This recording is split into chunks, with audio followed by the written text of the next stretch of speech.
السلام عليكم ومرحبا بكم في قناتكم وقناتي كويزين ماما نادية. نتمنى تكونوا كلكم بخير وعلى خير وفي احسن الظروف.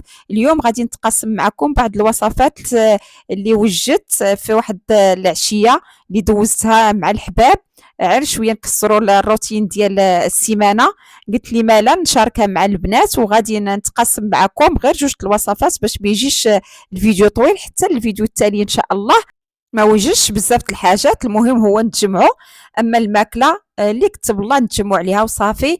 غادي نوجد معكم كيكه ديال المول العجيب، واحد لاصوص اللي كتجي لذيذه، واحد البريوش كيك ولا كيك بريوش بالجبن، كيجي اكثر من رائع. كنتمنى الفيديو يعجبكم، ولا عجبكم ما تنساونيش من لايك واشتراك في القناه والضغط على الجرس ليصلكم كل جديد. يلا غادي نبداو بالكيك اللي تيجي اكثر من رائع البنات. دائما كنديرو، وكل مره كندير لاصوص في شكل في واحد البول. درت واحد الرشه ديال الملحه، جوج بيضات، نص كاس ديال السكر حبيبات، وغادي نضربهم مزيان مزيان. وغادي نضيف عليهم نص كاس ديال الزيت وانا كنضرب. نضيف كاس ديال الحليب، كاس ديال الدقيق، الكاس الثاني واحد المعلقه ديال الكاكاو ولا كيس ديال الكاكاو المر، جوج اكياس ديال خميره الحلويات. بطبيعه الحال غادي نغربلهم وغادي نحرك مزيان مزيان حتى غادي يدخل الدقيق في الخليط. غادي يكون على هذا الشكل هذا. غادي ناخذ المول العجيب البنات اللي دهنته بالزبده وغبرته بالدقيق. غادي نفرغ فيه الخليط، ومن قبل راني مشعله الفران على 180 درجه. غادي ندخل الكيك حتى غادي يطيب، وغادي يكون على هذا الشكل هذا. غادي نديمو ليه في طبق التقديم. نتوما كتشوفوا راه ما كيلصقش. صافي غادي نخليه على جنب ونصاوب لاصوص اللي غادي نحتاج فيها جوج الكيسان ديال الحليب، جوج المعالق كبار ديال السكر، جوج المعالق كبار ديال المايزينا، واحد الكيس ديال الفلون بنكهه الشوكولات. وغادي نحرك مزيان على البارد، وغادي نحطها فوق النار ومع التحريك المستمر. صافي غادي نزيد واحد المعلقه ديال الشكلاط ديال الدهن، وإلا ما كانش عندكم نتوما زيدوا جوج مرصويات ولا ثلاثه ديال الشكلاط. وغادي نحرك مزيان مزيان ونفرغ لاصوص في هذيك الحفيره اللي كتكون في الكيك. صافي وغادي نخليها على جنب حتى غادي تبرد. وهذوك الفقاعات اللي كيكونوا من الفوق هانتوما غتلاحظوا راه غادي نحيدهم بالمعلقه. صافي وغادي نخليها حتى غادي تبرد ونكمل التزيين ديالها. والتزيين كيبقى اختياري. خديت واحد شويه ديال الحليب اللي سخنته مزيان، وزدت عليه واحد شويه ديال شوكولاط ديال الدهن. صافي درتهم في واحد الورق ديال الطبخ وزينت به الكيكه على هذا الشكل هذا، وزدت عليه واحد داك الشكلاط ديال النجاره وحبيبات ديال الشكلاط. كيجي على هذا الشكل هذا تيجي رائع رائع. وندوز دابا باش نصايب معكم البريوش كيك ولا كيك بريوش بالجبن، تيجي اكثر من رائع ومقادير بسيطه البنات، غير بيضه وحده. بسم الله. نصايبوا الكريمه هي الاولى. الكريمه اللي كنحتاج فيها كاس ديال الحليب، معلقه ديال الكريم باتيسير، معلقه ديال السكر. غادي نحرك مزيان على البارد، غادي نحطها فوق النار وانا كنحرك حتى كتعقد. وغادي نديرها بواحد الزليفه، وغادي ندير عليها من الفوق واحد البلاستيك الغذائي، وغنخليها حتى غادي تفقد شويه الحراره ديالها، وغادي ندخلها للمجمد باش تبرد مزيان.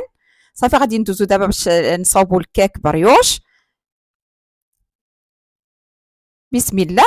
في اناء غادي ندير بيضه، نص كاس ديال السكر حبيبات، واحد الكيس ديال الفاني، رشه ديال الملح. وغادي نضرب مزيان مزيان حتى الخليط يولي جاي البياض. غادي نضيف نص كاس ديال الزيت وانا كنضرب.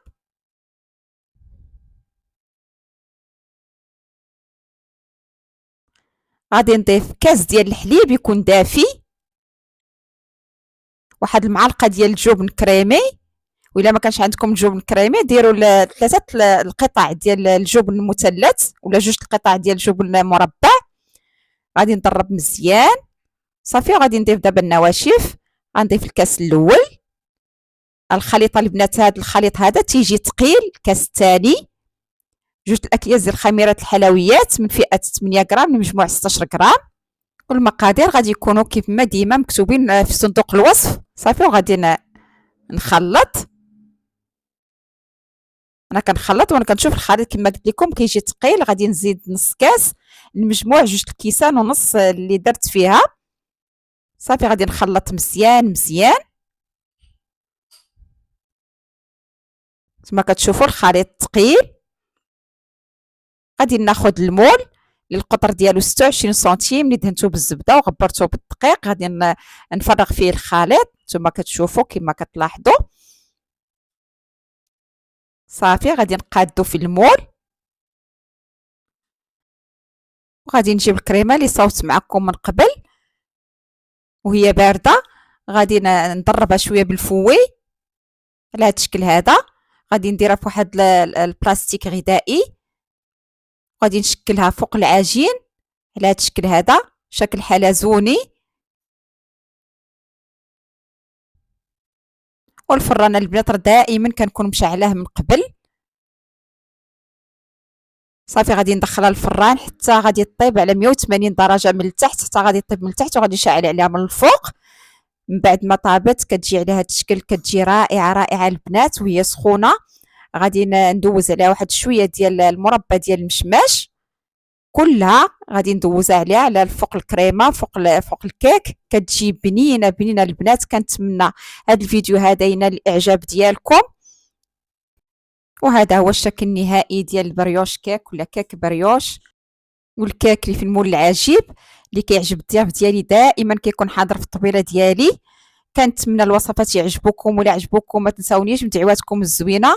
وما بقى لي الا نقول لكم دمتم في رعايه الله والى اللقاء في وصفه قادمه ان شاء الله.